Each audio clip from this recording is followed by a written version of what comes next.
गति 100 शब्द प्रति मिनट। डिक्टेशन शुरू होगा 5 सेकंड बाद। Ready, start.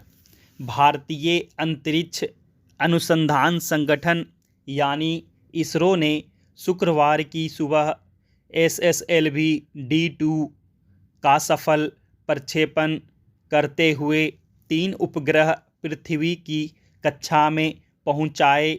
उसकी यह कामयाबी कई वजहों से अहम है। पहली, कोरोना महामारी के चलते बार बार टलने के बाद इसे लॉन्च करने का पिछले अगस्त में हुआ इसरो का प्रयास इस मायने में नाकाम हो गया कि यह उपग्रहों को उस ऑर्बिट में नहीं रख पाया जहां रखना था। उस नाकामी ने स्वाभाविक ही इस सफलता की मिठास बढ़ा दी है। दूसरी बात यह कि जो 3 सैटेलाइट भेजे गए हैं उनमें से एक आज़ादी सैट 2 का निर्माण स्पेस किड्स इंडिया के मार्गदर्शन में देश के विभिन्न हिस्सों की 750 छात्राओं ने किया है।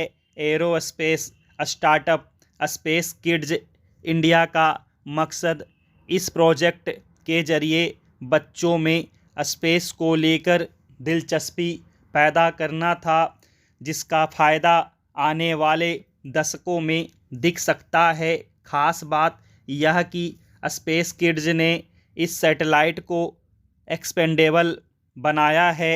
ऑर्बिट में पहुंचने के बाद इसका बाहरी फ्रेम खुल जाएगा और यह पहले के मुकाबले 4 गुना बड़े आकार का हो जाएगा।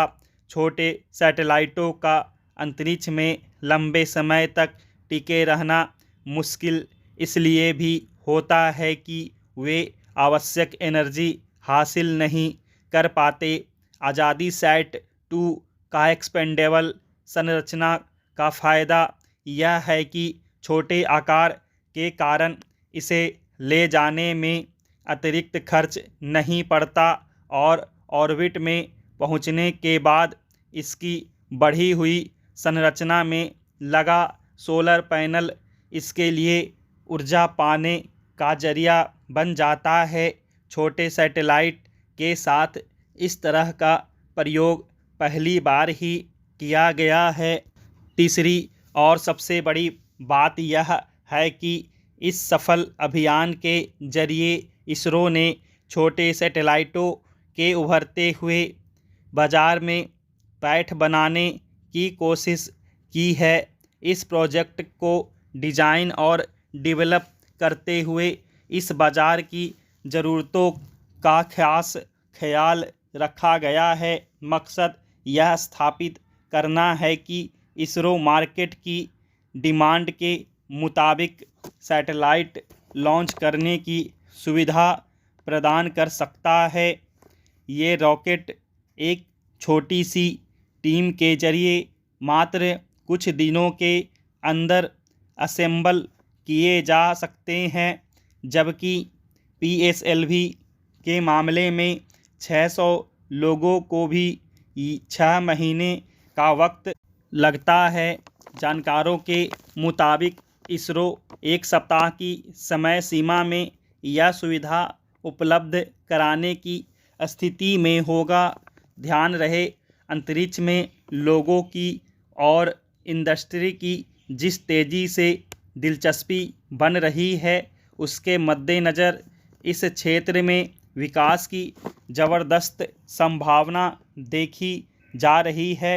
माना जा रहा है कि 2026 तक ही इसका वैश्विक कारोबार बढ़कर $7.4 अरब तक पहुंच जाएगा। इसरो की यह सामयिक पहल न केवल उसे इस मार्केट के बड़े हिस्से पर अपनी पकड़ बनाने का मौका दे सकती है, बल्कि देश की इकोनॉमी के लिहाज से भी वरदान साबित हो सकती है। एक चरित्र के रूप में जाने अनजाने गांधी हम सबके मन में बसे रहे हैं। उनकी एक छवि हम सबके दिमाग में बनी हुई है। मेरे गुरु अशोक सेकसरिया के पिता सीताराम सेकसरिया भी गांधी जी के कार्यकर्ता थे। अशोक जी के साथ बिताए 30 सालों में मैंने गांधी के बारे में बहुत सारी कहानियाँ सुनी थी। याद कीजिए, मुन्ना भाई, MBBS फिल्म के गांधी काफ़ी हंसमुख हैं। दरअसल गांधी का स्वभाव था मजाक करने का, लेकिन इससे अधिकतर लोग परिचित नहीं हैं। इसके लिए गांधी को और ज़्यादा करीब से जानना होगा।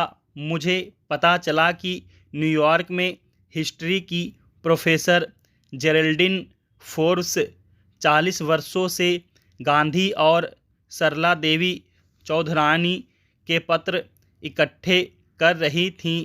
फेमिनिस्ट विचारधारा की दृष्टि से कलकत्ता विश्वविद्यालय की प्रोफेसर भारती राय का भी काम है सरला देवी चौधरानी पर, मगर इनके बारे में इंटरनेट पर टाइप करेंगे तो उसमें इस तरह की बातें आएंगी कि बंगाली विदुषी के प्रेम में पड़ गए थे। महात्मा गांधी इस तरह की घटिया और सनसनीपूर्ण बातें चटखारे के साथ कही जाती रही हैं। यह बहुत बड़ा अन्याय है। सरला देवी जैसी प्रतिभाशाली स्त्री के साथ वह अपने समय से आगे की महिला थी।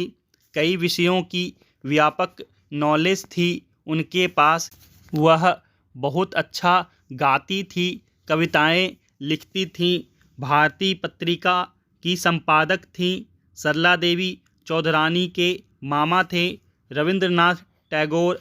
अपने मामा के साथ मिलकर उन्होंने वंदे मातरम की धुन बनाई, जिसका इतिहास में कहीं जिक्र नहीं है। उस सदी के 3 बड़े महामानव थे, गांधी, टैगोर और विवेकानंद। इन तीनों से उनका संपर्क रहा। बंकिम चंद्र चट्टोपाध्याय ने उनसे अपनी कविता की धुन बनाने को कहा। विवेकानंद तो उन्हें अपने साथ लेकर विदेश में प्रचार करने जाना चाहते थे। सरला देवी की शादी एक पंजाबी वकील रामभज दत्त चौधरी से हुई थी। गांधी जलियांवाला बाग कांड के 6 महीने बाद पंजाब गए और सरला देवी के घर में ठहरे। वहाँ गांधी उनकी प्रतिभा और गुणों से इतने प्रभावित हुए कि उन्होंने यह कल्पना की कि यदि सरला देवी उनके साथ आज़ादी के आंदोलन में खड़ी होंगी तो देश के घरों में बंद स्त्रियों की प्रेरणा बन सकती हैं। और फिर वाकई सरला देवी चौधरानी ने पंजाब में स्वदेशी और चरखा के लिए बहुत काम किया। 1910 में उन्होंने भारत स्त्री महामंडल नाम की संस्था बनाई थी, जिसके बहुत सारे शहरों में कार्यालय भी खोल गए थे। ऐसी प्रबुद्ध महिला पर सिर्फ यह कहकर बात ख़त्म कर देना कि गांधी उनके प्रेम में पड़ गए थे, उन्हें इतिहास के हाशिए पर फेंक देना है।